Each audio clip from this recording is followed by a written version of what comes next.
Chapter 302. The Indian Maidservant and the Old Saudi Man, Part 12.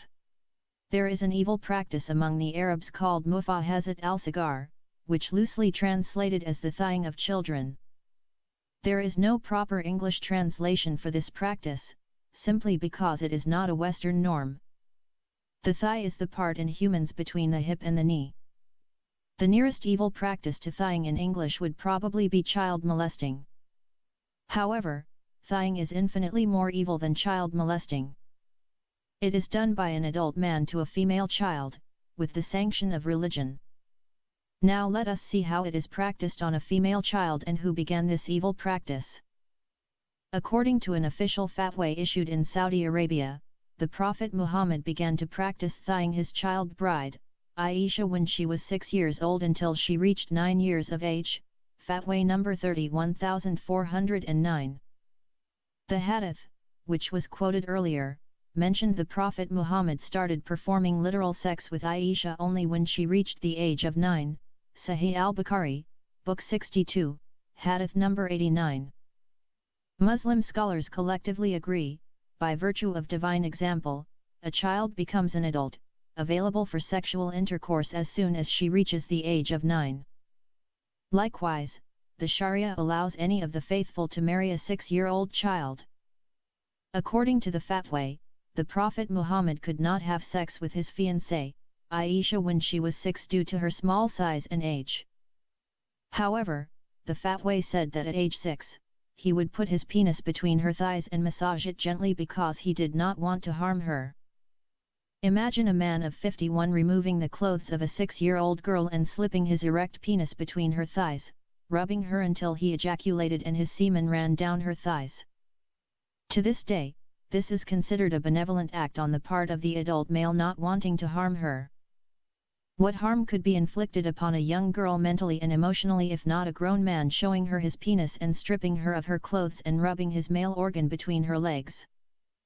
Of course, the twisted mind that does such an evil to a female child, would not hesitate to ejaculate on her body. And if this sexually perverted evil frame of mind committed such an act upon a child, the pedophile would not stop at ejaculating on her. His evil desire would go further and rape the child before she was a mature adult. This is exactly what Muhammad did to Aisha when she was yet a child of 9. Before she reached puberty, he began to have sex with her. Let us see what the fatwa said about the Prophet of Islam and his child bride, Aisha. Praise be to Allah and peace be upon the one after whom there is no further prophet. After the Permanent Committee for the Scientific Research and Fatwas, Religious Decrees, reviewed the question presented to the Grand Mufti Abu Abdullah Muhammad al-Shamari, the question forwarded to the committee by the Grand Scholar of the Committee with reference number 1809 issued on 3/8/1421 Hijriya, Islamic calendar. The inquirer asked the following. It has become widespread these days, and especially during weddings, the habit of mufahazat of the children. Mufahazat literally translated means placing between the thighs of children, which means placing the male erected penis between the thighs of a child. What is the opinion of scholars, knowing full well that the Prophet, the peace and prayers of Allah be upon him, also practiced the thighing of Aisha, the mother of believers, may Allah be pleased with her? After the committee studied the issue, they gave the following reply. It has not been the practice of the Muslims throughout the centuries to resort to this unlawful practice that has come to our countries from pornographic movies that the kuffar, infidels, and enemies of Islam send. As for the Prophet, peace and prayers of Allah be upon him, thighing his fiancée Aisha. She was 6 years of age and he could not have intercourse with her due to her small age. That is why the Prophet, peace and prayers of Allah be upon him, placed his penis between her thighs and massaged it lightly, as the Apostle of Allah had control of his penis, not like other believers. Notice that, the fatwa admits that Prophet Muhammad had practiced thighing with his fiancée Aisha and not with his wife Aisha. 2 quick observations. First, Muhammad had thighed Aisha before married her, when she was his fiancée. Second, the fatwa contradicts itself when puts the blame on the infidels who supposedly send pornographic movies to Muslim countries and from them Muslims learn thigh-ing of female children. At the same time it says the Prophet Muhammad was the one who started that evil practice with his child fiancée Aisha. Thigh-ing of children is practiced in many Arab and Muslim countries, notably in Saudi Arabia, Yemen, Iran, and the Gulf countries. These countries are notoriously known for this evil practice. There are many more such immoral practices against female children. According to the Bahraini women's rights activist, Ghada Jamshir, there are Altamachua by al-Mufahaza, pleasure from sexual contact with her thighs, Altamachua by al-Makaba, pleasure from sexual contact with her breasts, Altamachua by al-Sajara, pleasure from sexual contact with a baby girl, and Altamachua by al-Radia, pleasure from sexual contact with a suckling female infant. The Islamic Sharia authorizes a grown-up man to marry even 1-year-old female baby. It is very common to see a man of 70 or 80 years of age marrying a child of 8 or 10. Recently, an 80-year-old Saudi man married a 10-year-old girl. On the wedding night, the child's privates hemorrhaged so badly, that they had to take her to the hospital. Another recent case was of a Yemeni man, who raped his child bride until she died. These are just a handful of the thousands of rapes of female children that take place each year legalized by marriage. Sheikh Ahmed intended to marry the child of the Indian maidservant and practice thigh-ing on her until she reached the age of 9. At the time, Ifat was almost 8. She was 7 years and 11 months. She did not even know what sex was. When she saw her mother stripped naked by the 2 policemen, she thought they were killing her. When the Saudi policeman took her out of the car, showed her his male organ, and tried to force her to hold it in her hand, she did not have an inkling about what he was trying to do to her. What she did know was that it was wrong to show your private parts in public, and she resisted his attempts to force her to fillet him.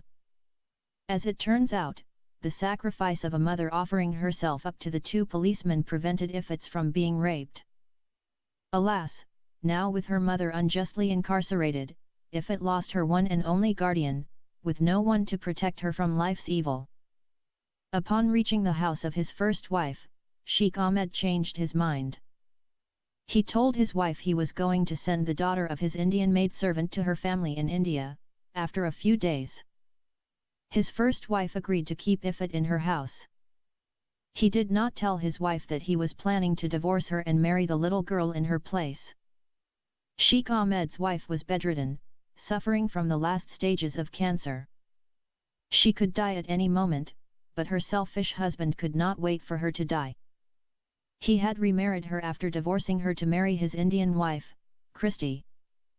After Christy divorced him, kicked him out of his house at Bombay, brought her Christian boyfriend and married him, Sheikh Ahmed remarried his first wife, Khadija, just to show off that he was a kind husband. However, now circumstances were different and, for all wants and purposes, he was willing to send Khadija to the grave as a divorcee. Death for Muslim women generally means going to hell. Prophet Muhammad said that the majority of Muslim women would end up in hell. The Muslim man, in abject contrast, is promised 72 virgins in paradise, but the Muslim woman can look forward to burning in hell for all eternity. Sheikh Ahmed's never-ending evil worked out a new plan to marry his child bride, Ifat, following the unrighteousness of his Prophet of Allah. He figured that he should send her to Eritrea. He had learned from some Eritreans in Saudi Arabia that Eritrea was well known for child marriages. Most Eritreans traditionally give their female children in marriage as soon as they have reached 7, 8, or 9 years of age. Sheikh Ahmed knew that Islam forbade adoption, so he could not try to adopt Ifat and then pretend she was his daughter. He also anticipated that one day, someone from the media or the Indian government might ask him the whereabouts of the daughter of his condemned Indian maidservant. Therefore, he planned to send Ifat to Eritrea via India. If he was asked about the child of his Indian maidservant, he could say that he had sent her to her relatives in Bombay. The old Saudi feared taking Ifat himself because he expected his former car driver, Muhammad Khan, might find out about his arrival in Bombay and send Gondas to kill him. To avoid retribution, he decided it would be safer to send his Pakistani chauffeur to travel with little Ifat. This plan didn't work out too well, as Sabir's application for a visa at the Indian consulate in Jeddah was promptly rejected on the grounds that he was a Pakistani.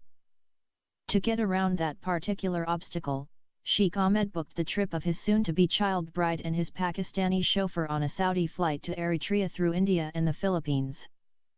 The route taken by the Saudi plane would be Bombay, Manila, Asmara. In the end, the old man believed his plan would exclude him from any culpability and absolve him of any blame if anyone starting asking questions. He began rehearsing his story about how he sent her to her family in Bombay through his Pakistani chauffeur. And if he was asked where his Pakistani chauffeur was, he would simply say that his chauffeur decided to stay in India and make his way to Pakistan. Sheikh Ahmed already planned to keep Ifat in Asmara and keep his castrated Pakistani chauffeur as her guardian angel. He had no intention of allowing Ifat a chance of falling in love with another man and running away with him. He was going to keep the young damsel in distress in her own Barbie doll castle. Only her Ken would not be there to protect her, and she would be well guarded by Sabir, the Pakistani pimp. To make his story more plausible, Sheikh Ahmed convinced his Pakistani chauffeur to pretend to be Ifat's uncle. When they both applied for visas to Eritrea, Sabir Ibrahim Shah claimed that Ifat Khan was the daughter of his sister Rayhana Khan, who was married to a Muslim man from Bombay by the name of Khan. However, before they approached the Eritrean consulate in Jeddah, Sheikh Ahmed told Ifat another story. He told her that he was going to send her with Sabir to her mother in India.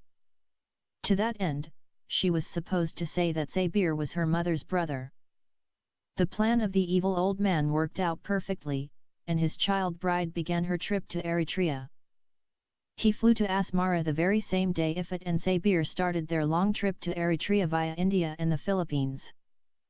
On a direct flight, he reached the destination before them, and he booked 2 rooms in a 5-star hotel, one for Ifat and her uncle and one for himself. He suspected that if he touched the little child in the hotel, she might scream out and get him into big trouble with the police, especially since she was not his wife yet. So, he decided to wait until he could conduct the marriage ceremony and then move her to a place in the city. He was planning to buy a house in Asmara and keep his child bride as his new wife and sex slave.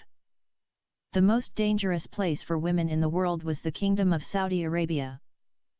The first couple of months Rayhana spent in Jeddah showed us just how dangerous it is for a woman to be without protection in a jungle full of sexual deviants. Recently, a 15-year-old Moroccan girl, who went with her parents on the holy pilgrimage, was brutally raped by 3 Saudi men. After raping her in the terrace of a hotel, they threw her body from the 15th floor. She died for her want of getting a better view of the holy city from the terrace on the top floor. Her Moroccan parents had no idea of the violent mentality of Saudi men, and so they allowed their daughter to go alone. After all, it was just within the hotel. They mistakenly thought that they were still in Morocco. The 15-year-old Moroccan girl like Rayhana was a victim of ignorance. Nothing in their lives had prepared them for the abusive nature of Saudi Arabian men. In that society, if a woman put one leg outside her door with her other leg still inside the doorway, she would be raped. For that reason, Saudis do not like to live in a building that has many apartments in it. The Saudi government built many buildings with very beautiful and spacious apartments. The government extended a generous invitation and asked the Bedouins to leave their desert villages and tents and come and live comfortably in the city by occupying these luxurious apartments. The Bedouins refused simply because they feared their neighbors might come in their absence and rape their daughters and wives. It was also common for women to be raped in elevators. Saudi men, like many other Muslim men all over the world, have sexually corrupt minds because of the misogynistic teachings of their prophet Muhammad. The greatest Muslim scholar and theologian, Abu Hamid al-Ghazali, in his well-renowned book, The Revival of the Religious Sciences said, Be careful of women, for their guile is immense and their mischief is noxious, they are immoral and mean-spirited. It is a fact that all the trials, misfortunes, and woes which befall men come from women. A Muslim man would not trust even his father and brother with his wife. This is because the Prophet Muhammad said that the in-laws were in imminent danger from the wife and she was a death sentence for them. Muhammad himself could not control his lust when he saw his daughter-in-law, Zainab bint Jahash, in her tent while she was half nude. She was the wife of Muhammad's adopted son, Zayd ibn Muhammad, and therefore, in the eyes of the Arabs, as good as his own daughter-in-law. Muhammad went to her house when her husband was away, saw her in a state of semi-nudeness, and was aroused. According to the Surah, the Prophet biography, Allah sent a wind, which lifted up the curtain of the tent and Muhammad saw Zainab lying on her bed half naked. Zainab is described by the biography as fair, beautiful, and has sensual body. In order to get her from her husband, Muhammad fabricated verses in the Quran and claimed that Allah had given her to him in marriage. Quran 33, 36-40. According to the biography, she was the only wife of the Prophet that had been married without guardian, her mazun was Allah, and the witness for the marriage was the angel Gabriel. Simply put, no man should trust his wife. This stems from yet another Islamic tradition. The Prophet Muhammad said, 4 things can never be trusted, the money, sultan, time, and woman even if you have lived with her for a very long time, quoted in Al-Kimni, Rab al-Zaman, the Lord of this time, Women in Religious Heritage and Legends 1996, page 220. I know a case of a Muslim Arab man who married a Muslim Indian girl in Bombay. They lived in a rented apartment in the same building that I was living in at that time. Many families lived in the building. Whenever he went out, he locked the door with a huge padlock and she remained locked up in the apartment until he returned. Some of his friends had advised him that if he was afraid of someone raping his wife in his absence, he should just ask her to lock the door from inside the apartment. He simply replied, I lock her up because I don't trust men around her, and I don't trust her either. In order to understand the misogynistic mind of the Muslim man and the low position that Islam has placed on woman, we need to refer again to the above quoted book. The Egyptian Muslim thinker, Sayyid al-Kimni, held the Islamic heritage responsible for degrading Muslim woman, Al-Kimni Rab al-Zaman, the Lord of this time, 1996, page 219. According to him, the Islamic religious heritage made the Muslim woman believe she has been created from a bent rib, deficient in religion and intellect, her testimony equals half of a man's, her inheritance is half of a man's, she cannot divorce, page 220. The Muslim woman believes herself to be a Satan and therefore she cannot control her sexual desires, page 221. According to the Islamic heritage, the woman succumbs to her lust and not intellect. She has a natural tendency to cheat on her husband, because she was one of the 4 that could not be trusted, money, sultan, time, and woman, page 220. Woman had been created for the comfort and enjoyment of her husband. In that way, the religious heritage made the Muslim woman to believe herself to be a mere vagina and hence she became horma, or taboo, and haram, or forbidden, page 221. Therefore, if she kept her faith in her vagina and gave enjoyment to her husband and master, she would enter heaven, page 220. A woman's faith could not be perfected except by her complete obedience and submission to her husband, and such obedience would secure her a place in heaven as a prostitute among the many harems of the man, page 221. This gloomy picture that Al-Kimni depicted for the Muslim woman irritated many Muslim female professors and ulama or scholars of Al-Azhar University who believed that Islam had honored the woman and put her in the best place.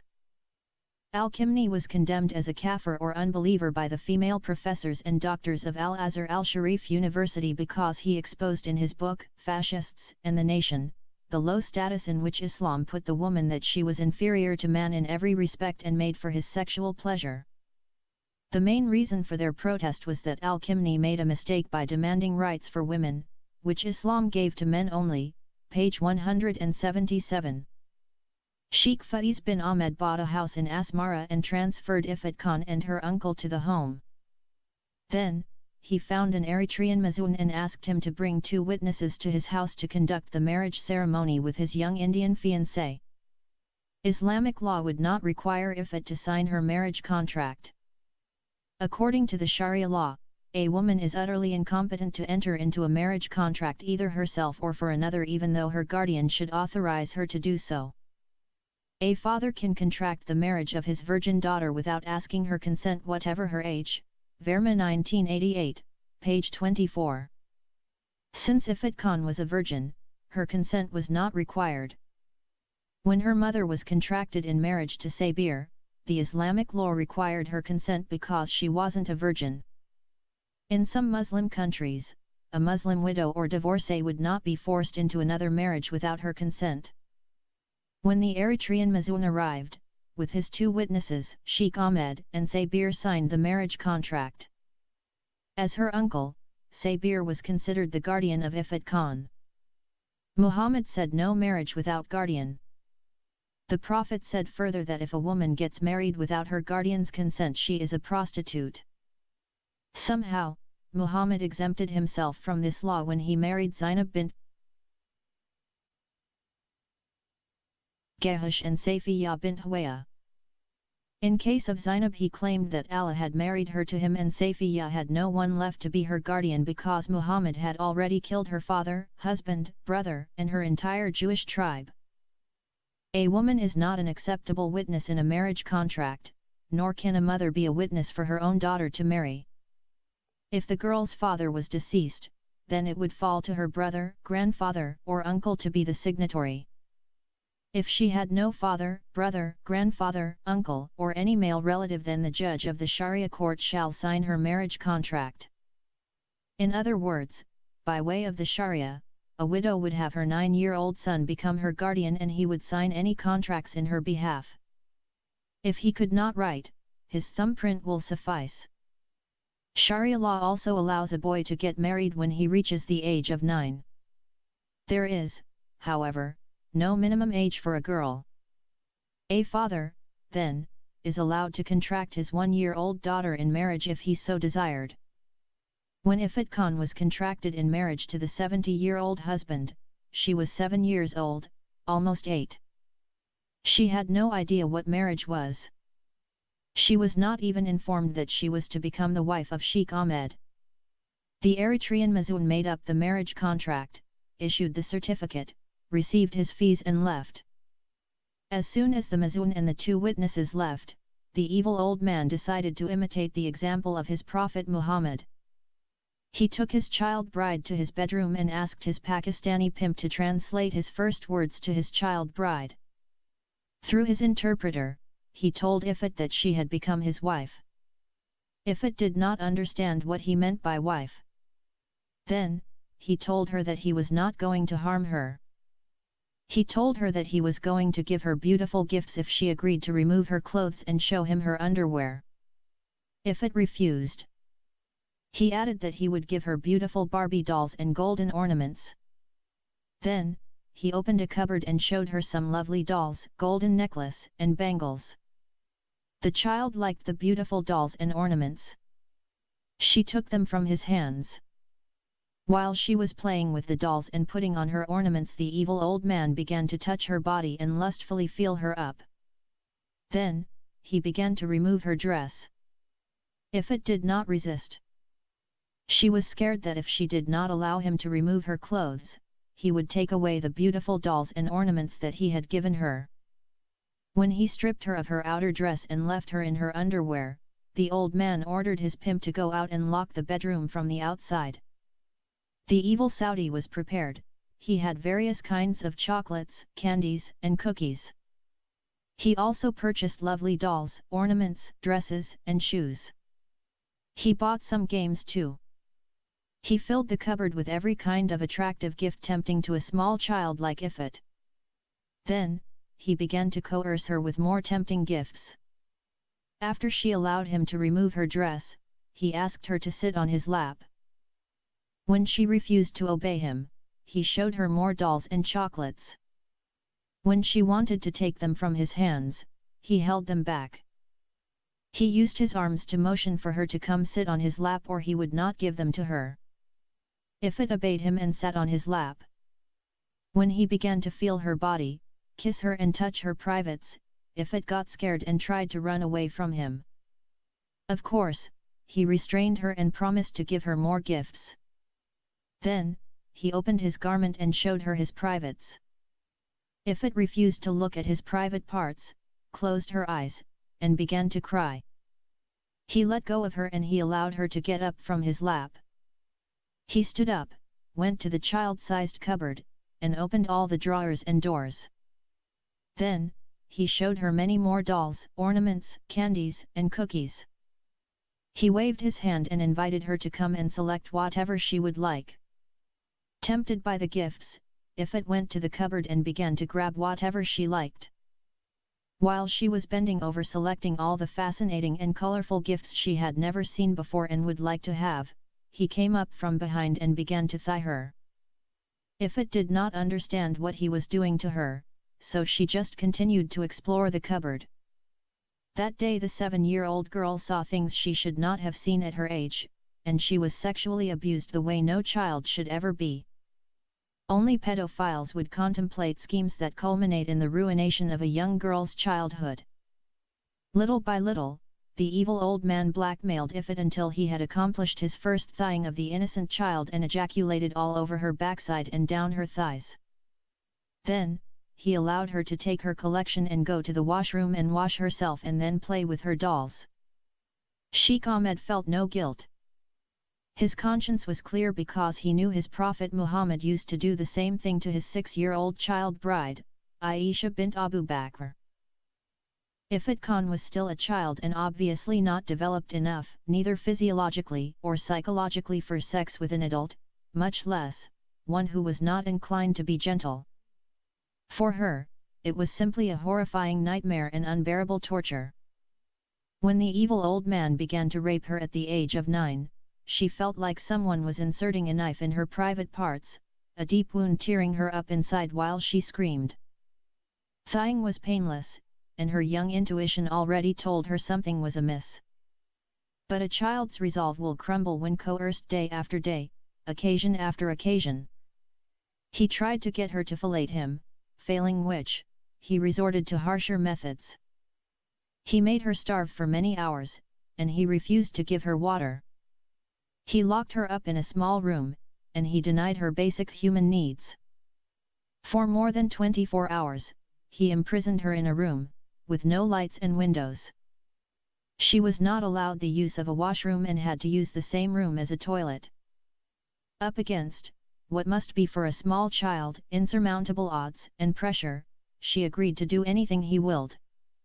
When she allowed him to use her hand to masturbate him, he gave her food, cold drinks, and some pretty gifts. Every evil deviation that came into his dirty mind, he used it to satisfy his lust. What he did to her for 7 months did not only harm her physically, but it destroyed the child within.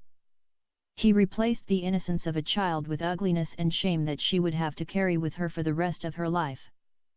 Sex with the old Saudi was exceedingly painful for Ifit. She fought and struggled, but with uncaring, harsh, and brutal methods, he forced himself on her. Sheikh Ahmed, like many evil men, enjoy inflicting pain on his female victims during sex.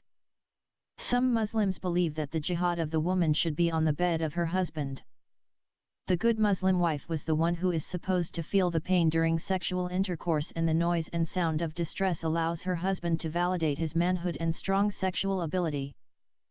That is why Muslims in France pay huge sums to French doctors to have their wives made virgins again. A Muslim man in France was prepared to pay a French doctor $5,000 in order to re-virginize his wife. He enjoyed having her re-virginized and deflowered over and over again. The act of penetrating a woman's hymen causes bleeding and pain, for some more than others, especially the very young.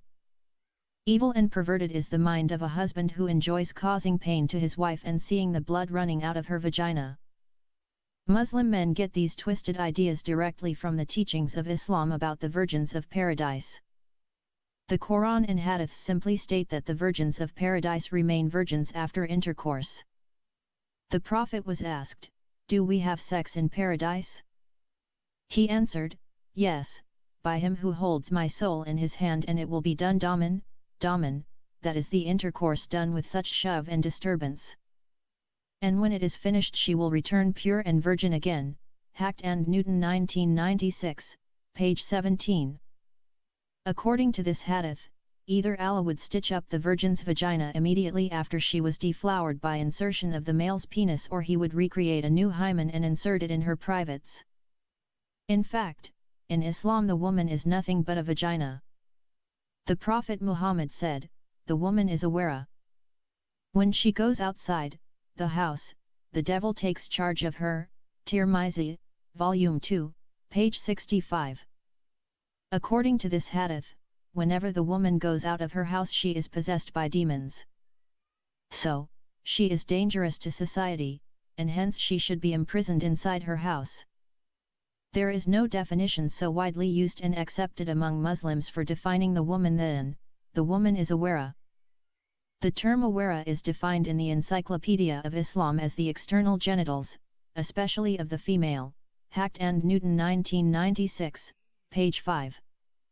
So, to put it bluntly, a woman, from head to toe, is a big vagina. Sex occupied the mind of the Prophet Muhammad throughout the 25 years of preaching his new cult. As if 72 virgins were not enough, every Muslim man is entitled to 100 young boys that the Quran described as diamond sparkling boys, Surat 52, 24. The Quran describes the beautiful young boys as not getting a headache or bleeding. Some Muslim scholars hide the fact that the Quran has promised these 100 beautiful boys for sex. They argue that the purpose of the boys in paradise is to serve the faithful. However, if the beautiful boys are to serve the faithful Muslim men only, why then does the Quran say that they would neither bleed nor have headache? It is very clear that the Quran meant the young beautiful boy would not bleed during sex because there is no hymen to tear. Wherever Muslim mujahideen went during their Islamic invasions, they raped the women of the infidels. Islam openly sanctions and encourages the rape of the women of unbelievers. Sheikh Ahmed did not live for 7 months in Eritrea. He kept his Pakistani ghulam as guard, to keep his child bride imprisoned in his Asmara house. In Arabic, ghulam means a male slave and khadim means a female slave. No wonder the maidservant is called khadimiyah. African and Asian Muslims show high respect for their Arab masters, employers, and look at them as superior to them as if those Arabs are Brahmas and they are untouchables in a Hindu society. The Arabs are revered and exalted because the Prophet of Islam was an Arab. This stupidity led some black Africans like Sudanese, Somalians, and Mauritanians to claim that they are Arabs too. The Pakistani chauffeur was such a faithful and obedient slave to his Arab master. He was prepared to do anything to please him. The old Saudi would spend a few days every month with his imprisoned child bride and then return to his country. He hired 3 Eritrean khadimiyat, maidservants for ifat, 1 for cooking, 1 for cleaning, and 1 for washing. He also kept a guard at the gate of his big mansion. Whatever food she desired and whatever clothes she wanted was provided. She was decked in gold from head to toe. It is not hard to imagine how little Ifat felt like a bird in a gilded cage. Since stepping foot inside the mansion, she had not been allowed to go outside the compound of the prison. It was a mansion but not a home, a palace of terror instead of a safe and loving environment. Many times, she begged Sabir to allow her to go outside and play in the grass with her dolls, but he refused. She cried and begged the pedophile to take her to where her mother was, but he would sharply deny her request. He simply countered her pleas by telling her the Saudi police had taken her mother to a place very far away, because she had done something bad. He refused to tell her what her mother had done or when she was going to come back and get her. He did not like to talk about her mother, as much as he used to love her mother, he began to hate even hearing her name. For several months, the evil Saudian thied and molested his child bride. When she reached the age of 9, he began to prepare her for vaginal sex. He intended to teach her about sex, or at least the part she had to play before he would start raping her. He brought porn movies and forced her to watch them with him. She didn't like them, but she agreed to after going through another round of his starvation and imprisonment techniques. He made her understand what he wanted to do with her, by example of the sex scenes in the pornographic movies. When he tried to rape her, she resisted and fought him off. He discovered that she had grown up and was much stronger than before. So to get her into compliance, he simply broke her resistance by withholding all food and water. Crying and begging got her nowhere. He simply repeated his old line that if she didn't do exactly what he wanted, he would not give her any food or water. If it refused to yield to his requests and told him she wanted to die. For 2 days, the small child went without food and water. She thought that she would starve to death and go to heaven to be with her father and mother. When her father committed suicide, if it was told by her mother and grandmother that her father died and went to heaven and was living in a better place. She believed that the same police officers who had beaten her mother and did all those bad things to her, had come back, taken her away, and this time killed her for real. In her mind, it was simply better to die and go be with her parents, than continue living in the house of horrors with a nasty old bad man that made her do all those things she didn't like to do. The old Saudi was furious and continually struck her face and flogged her with a big whip. When done with his revenge beatings, he would lock her up in the dark room again. A child like Ifat, or any other, is not capable of outmaneuvering the mind of a seasoned professional.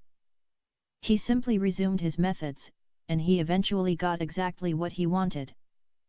On the 3rd day, Ifat lost her strength and was no longer able to move around. Half conscious, the old man came in and removed her dress and underwear and began to rape her. She could not move a limb to stave him off. Sadly, her ability to feel pain was undiminished. The old man tried but could not penetrate her, because she was just too underdeveloped. Not giving up, he used his finger to widen her vagina. His finger felt like a sharp metal rod forcing itself inside her. She wanted to cry, but her dried-up mouth and weak body could not scream out in pain. Only a steady flow of tears poured out of her eyes. Fingering a female child is very common in Arab countries.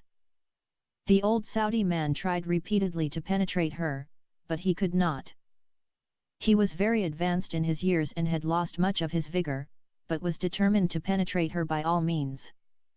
He knew his fingers alone would not widen her vaginal canal, but he had brought along many sex toys. He changed his fingering method and began to use a plastic penis. His new method worked and he was able to insert half of the plastic penis inside the small girl's vagina.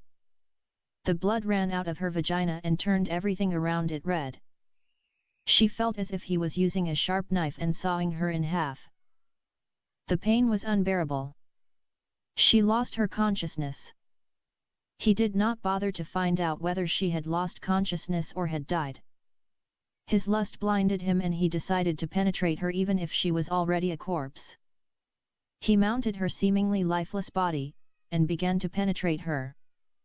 Finally, the wicked scum was able to insert half of his male organ in his victim's bleeding vagina and saw it away until he ejaculated. After that, he called his Pakistani ghulam and asked him to help him take his wife to the hospital. It is a very common phenomenon in countries like Eritrea, Sudan, and Somalia for brides to be taken to the hospital on their first wedding night because of excessive bleeding. Hospitals considered such cases normal because of the widespread custom of female genital mutilation. If a new bride is wheeled into a hospital with an injury due to sexual intercourse with her husband, it is not considered rape nor is it considered a serious case. In Ifat's case, she was taken to the intensive care unit because she was dehydrated and starved. She was fed through her veins. She remained in a coma for 3 days before she came back to life. The hospital did not consider her case criminal in nature and treated her until she recovered. After 5 days, Ifat was transferred back to her former prison. As soon as the hospital discharged Ifat Khan and she was brought back to the mansion, the old man began to rape her again. This time, she felt the pain more than before. She felt more pain because she was fully conscious and the wounds in her privates were still not fully healed. She screamed at the top of her voice and resisted, but she was not able to stop him because her body was still weak and feeble. She felt terrible pain when his male organ began to press hard on the surface of her wounded vagina. This time, it felt like salt on an open wound. She bit his shoulder and scratched his face with her nails. She hit his back with her fists and kicked at his legs. Nothing she did could get him off her or prevent him from forcing his penis into her vagina.